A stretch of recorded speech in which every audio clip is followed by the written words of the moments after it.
Welcome in, welcome back, welcome to Stream-of-Unconsciousness, where the subject's made up and the words don't matter.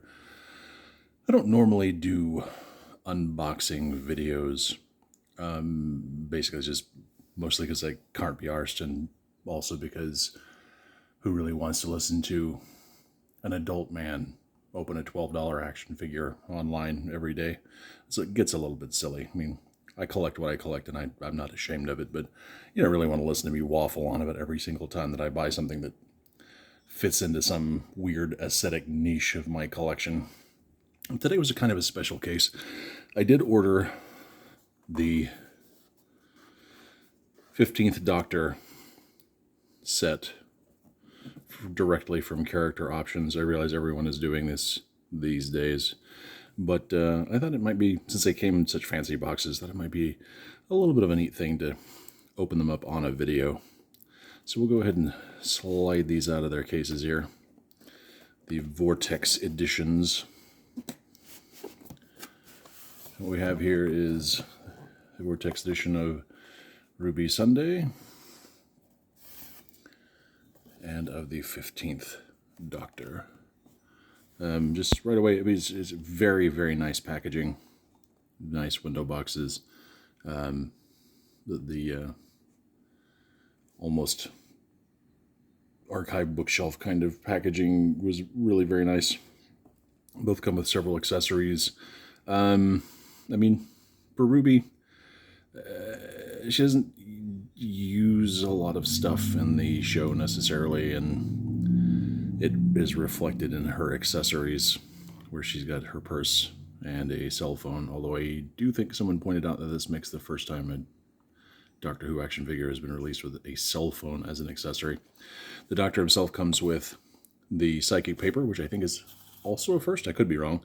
The landmine from Boom, which is an interesting choice, and his sonic screwdriver. So we'll go ahead and set him here. Ostensibly being the star of the show, we'll open him last. Take a look at Ruby here. As we open these things up.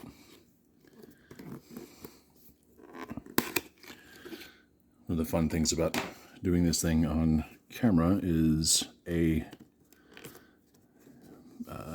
things being in and out of focus, and B, watching my giant sausage fingers do things. So here we go. As we slide Miss Sunday out of her box, there we go. A little clearer picture of her. That's a pretty good likeness, actually. Character Options has gotten better and better on the likenesses. Not that they were ever bad, but they really, really gotten really nails on these things. And the sculpting is really good.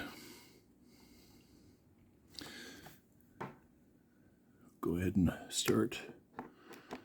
No, let me do it this way, if I can. I'm going to take that Vortex background, set that to one side. That we can get at the back here without actually harming the figure. Now, interestingly, these are not metal twist ties like they used to be on. There's my big fat hand, excuse me. As they used to be on older action figures. The way things used to be. It feels a little bit like a plastic. There we go. All right, let's try and ease her out of there.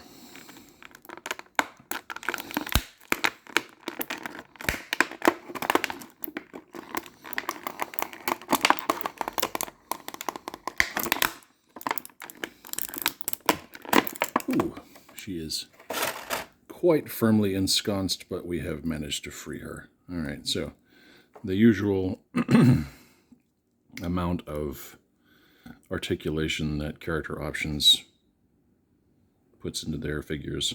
I'm liking, you know, have the normal, some of the older figures have a shoulder twist. As a matter of fact, I can show you in this older Tom Baker 4th Doctor, that instead of having a twist at the elbow. They have the twist above the elbow, which the only reason I don't care for that is if you pose the figure in any manner which has the arm out away from the body, it tends to ruin the lines of the sculpt. It looks a little bit odd, so. And also, the old ones did not have great shoulder articulation. It's basically pin and disc. So, got good shoulder articulation. We've got I'm being a little bit careful here because I don't want to, as you know, new action figures can have issues with frozen joints, and you really need to free those up before you do a lot of the stuff that I'm attempting here. Swivel waist. Again, the cut and swivel elbows, the raising and lowering of the swivel arms. I think, no. Yes, the hands do turn a little bit. Interestingly, as an interesting detail, not just her rings, but also her fingernails are painted, which I find cool. Cut knees, which is not as posable as it could be. Actually, they do swivel a tiny bit, and it feels like there's a swivel at the, yeah, it's a mid-thigh, upper thigh swivel there. So that helps that a little bit. Keeps her from being a little less knock-kneed. It's very good paint apps, very good detail on this. I'll go ahead and free her accessories as I put my giant fat hand right in the middle of there. Everyone's excited to see that, right? That tape is sticky. Sticky, sticky tape. Okay. So, and then you would be surprised how difficult this is sometimes to do on a camera, through a camera. You have to sort of look up and away from it. Up and over the camera. Up and away. And flat routes there. And because we're making a mess, we'll move that back there. So we have her purse. It's very nice. I mean, it's a purse. I don't know how exciting a purse is as an accessory. Really, really is. But there it is. I'm sure that probably fits differently than I have it. But that's how it's going to be for now. And her teeny tiny cell phone, which honestly looks like the case I used to have on mine. So, pop that in her hand. I say I'd pop that in her hand. And she is ready to aggravate a metric butt ton of Welsh people. There we go. So, we'll send her back next to her compatriots again. One of the things that I don't care for about the character options figures, and never have, as you can see, I've made some modifications to some of mine so that they are able to stand effectively. Because if there's any unevenness to the surface that they're standing on, they can fall all over the place. And they do not have, as a lot of action figures, especially the 5 and 6 inch scale action figures, or even the smaller ones, even the smaller Star Wars ones will have holes, pre-drilled holes in their feet so that they can be placed on stands. Not so much character options, but you work with what you have. So I'll stand her back here with her friends, and we will move on to the man himself, the 15th Doctor, Shudigatwa, who I believe admitted in a recent, well, reasonably recent, within the last 3 or 4 months, interview that he had actually been pronouncing his own name wrong his whole life, as told to him by, I believe, an aunt. So, here we go.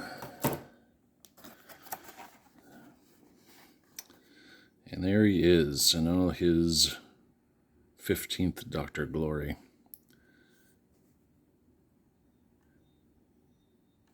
I've always admired the coats that they have in the show, even back in the day. Some of Tom Baker's coats, I always was very, very envious of, because it's not something that, where I lived in the U.S., where it was warm and we didn't generally have a lot of reason for heavy, long coats. Never could find anything like that around here, so Let's go ahead and clip those.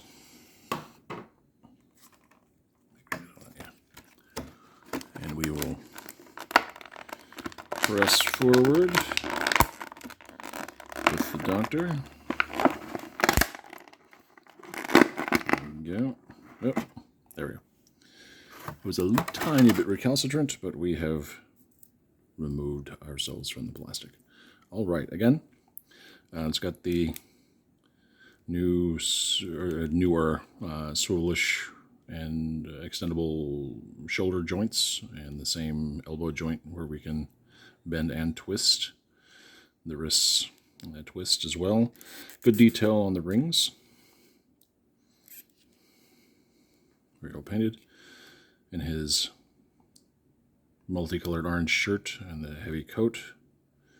Again, has a thigh swivel, and then just the bendable knee, not a swivel. I don't think the feet. Yeah, the feet actually do swivel a little bit, so that's good. Again, helps with posability, and the head swivels. This is a really good likeness. It's a really good likeness. Head probably a little bit far forward. It's more of his, I'm really concentrating on something look, but again, this is a really, really good figure. So we will go ahead and pop his accessories out, again, with my giant fat hand in the way. How excited are you guys to see me cut through tape with an X-Acto knife, honestly, on a scale of 1 to 15? So Sonic is free. Landmine is myrrh. So, and then the psychic paper, should bring that back down and more in focus, is free. Put that to the side. So there's the psychic paper. I don't know what it's telling you. It's telling me I should probably get cheaper hobbies.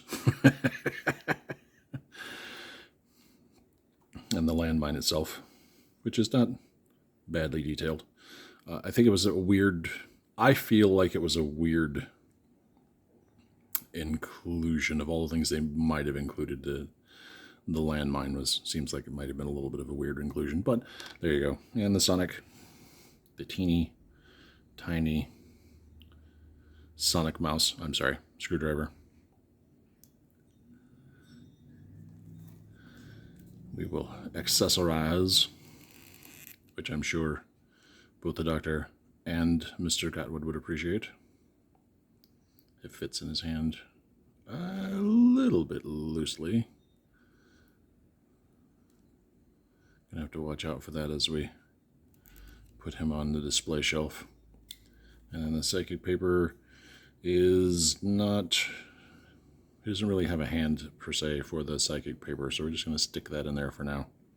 And it's going to look really, really stupid. I'm probably going to leave that off. But, again, it's an interesting addition. So, there we go.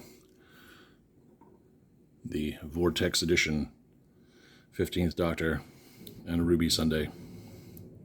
Very good figures. Again, I love the character option stuff. I love that they have done these.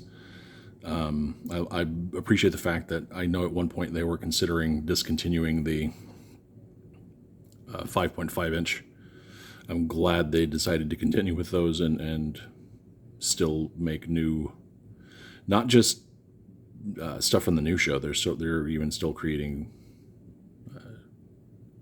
new figures from the classic show. So I do appreciate they are continuing in that scale, so that you don't have, we didn't end up with, here's 7 figures and then now you have to switch scales completely to get the rest of the collectibles that you would like. But there we go, looking pretty good, ready to go take their place amongst their brethren on the display shelf. And I think that'll be it for now. Thanks for watching. Please be sure to like and subscribe if you feel like doing so. I also have a link to my TeePublic shop in the bio. If you enjoy humorous and artistic designs on shirts and hats and tote bags and things, be sure to take a look. Might find something you like. So for now, this is Stream of Consciousness signing off. You guys have a good day.